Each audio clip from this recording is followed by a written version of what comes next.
Hello, I'm Lauren, and welcome to Improving the World. I'm an international improviser based in Hong Kong, and I talk to amazing improv women all over the world. Usually, this is the part where I dive in to tell you about the person, but I have to stop here and tell you that today it's hot as balls in Hong Kong, and I had to put my hair up, and therefore the virtual background is losing my head a little bit. There we go. And I do apologize for the fact that it looks like I am a weird alien, so we must press on. Now then. Today being no different, I talked to Kathy Tanner. She's originally from Northern Ireland and is now based in Vienna. And we were talking about the fact that she was a hospital clown. Cool. And then fell into improv. And additionally, we are talking about her being in a very international improv group and how they found cohesiveness among their diversity. I hope that you enjoy. Hey, there's my head. Look at that.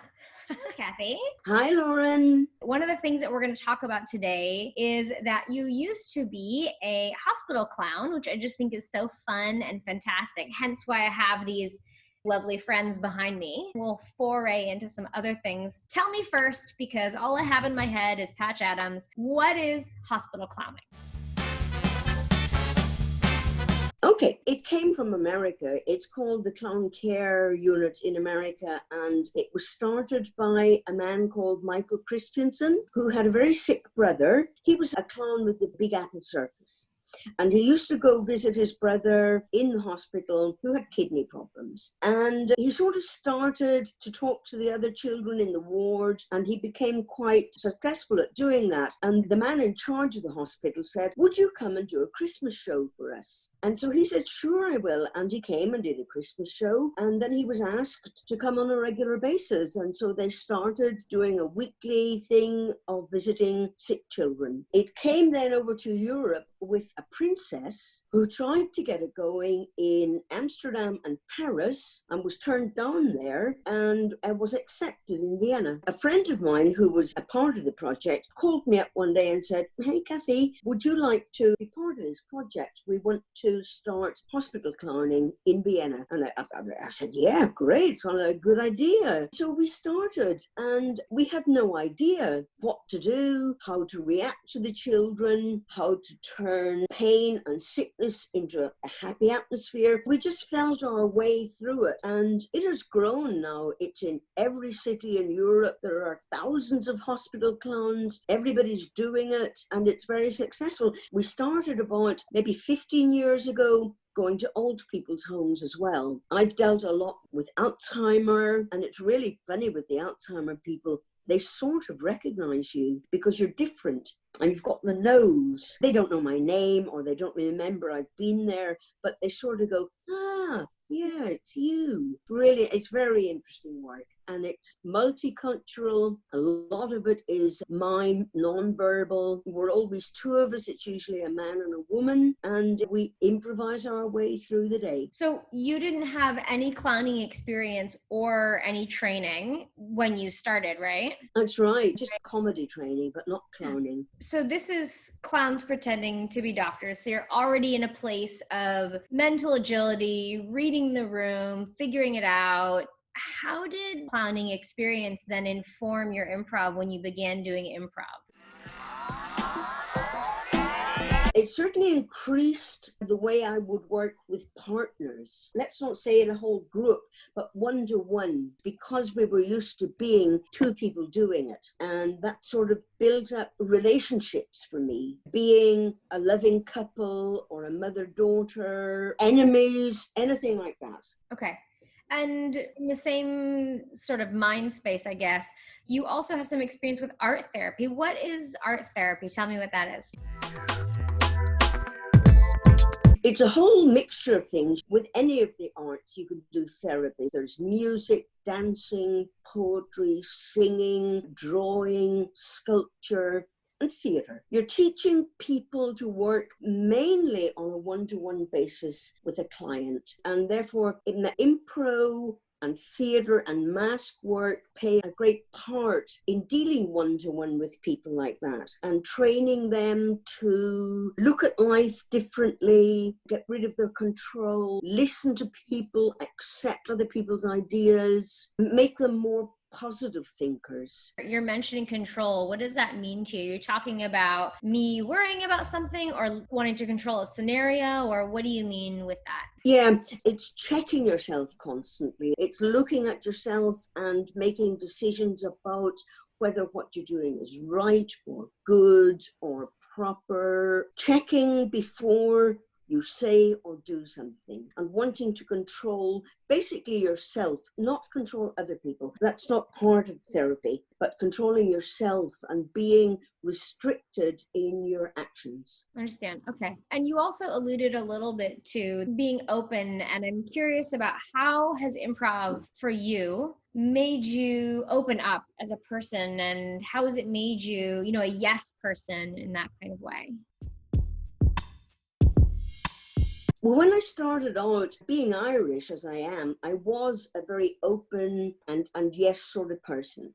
But coming to Austria, you tend to get a bit more narrow-minded. They're sort of restrictive. Being here for a longer time made me a little bit more controlled, a little bit less open, and doing improv opened me up again and made me be a yes person, accept things, become part of a group, have group decisions, just opened up my mind again. Gorgeous. And you have quite a diverse improv group, if I understand correctly, people who span different backgrounds and perspectives. How does the improv group, having this mishmash of people, speak to the kind of performance that you do?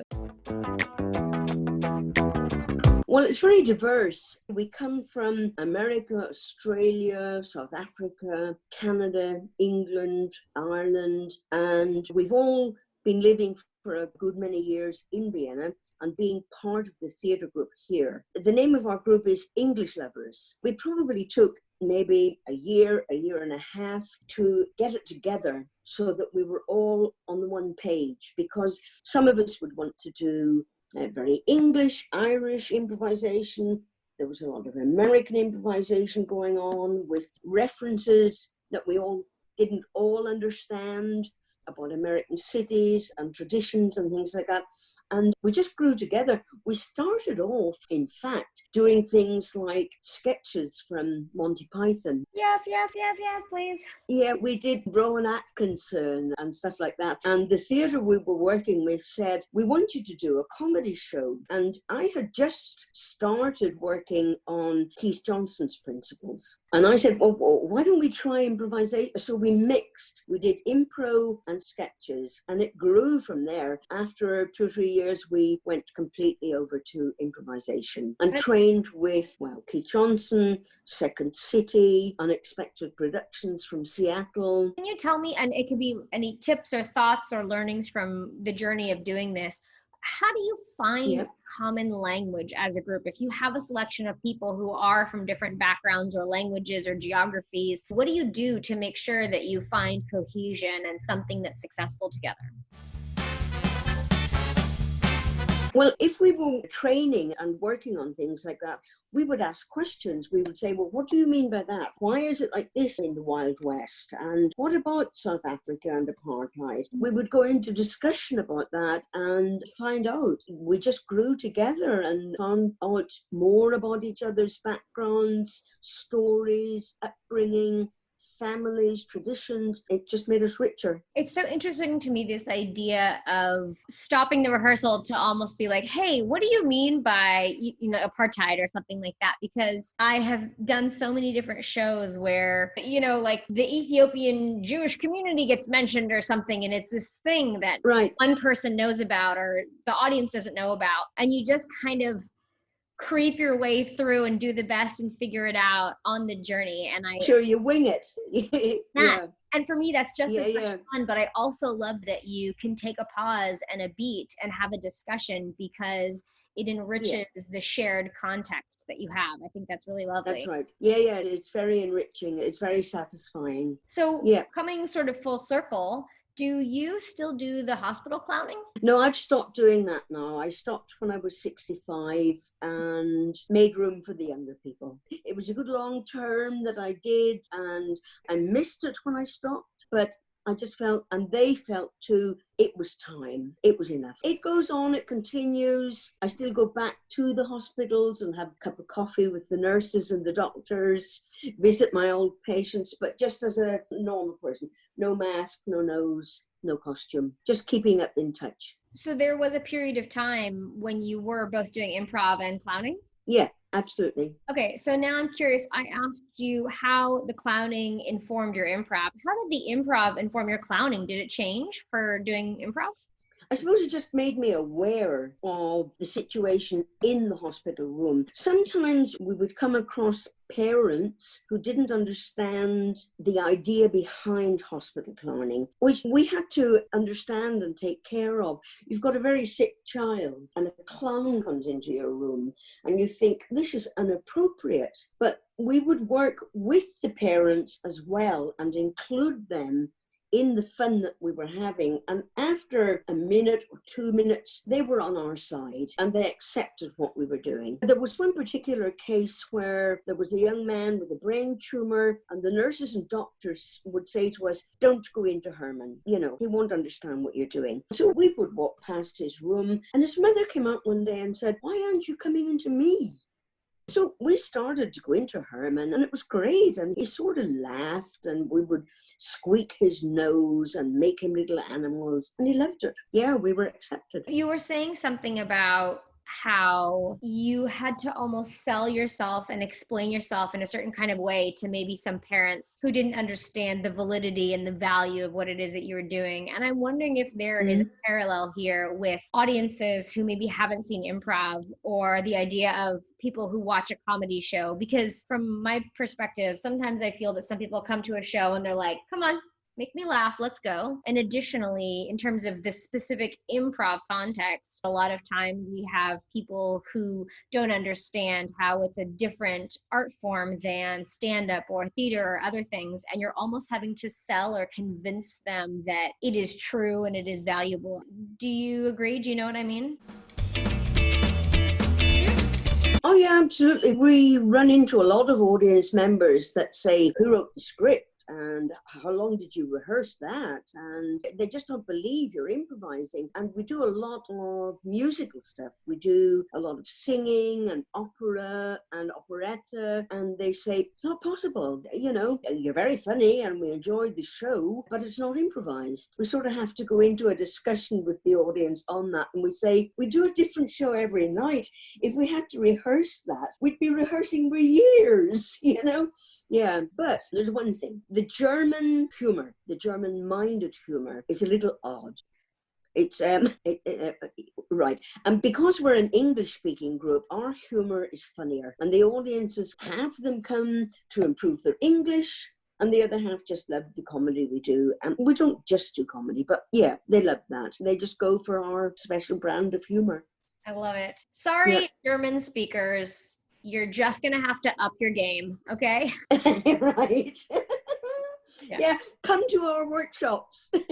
Yeah, that's it. That's the only choice here. You need to come to some workshops. Absolutely. Now, Kathy, if people are watching this who are the younger version of you, or they are in the improv community as a whole, or just that person hanging out on the internet at 3 a.m. and they find us, what are your words of wisdom that you'd like to share?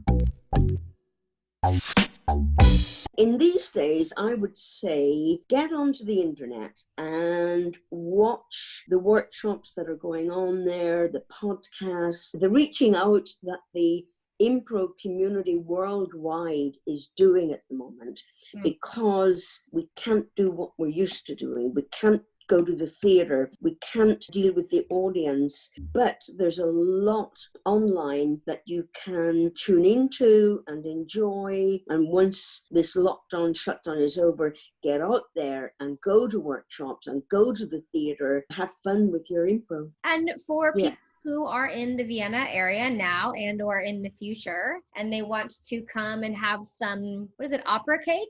Is that the layer cake, right? Is that what I don't know. The most famous cake is the sacher torte. the chocolate cake. That sounds pretty good. I'll sign up for that. That's the one John Lennon sang about in his song, Eating Chocolate Cake from a Bag. That was Vienna. Sold and done, please. All right. So if in the area to appreciate John Lennon's musings and additionally some cake, and they are thinking of swinging by to take a workshop, come and say hello, how can people find you on this really big internet? Okay, we've got a website called englishlovers.com, and we appear in a theatre here called the Drachengasse, which is a lovely little theatre in the First District. We're there regularly. All right. Well, that brings us to the end, and thank you so very much for joining us from your far, far away post, I see.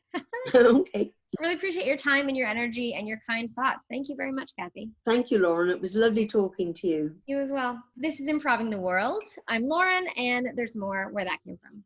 Bye all. Bye. So, did you love the video? If you did, please say kind and beautiful things in the comments down below, and you could subscribe if you're feeling sassy, and look for more Improving the World.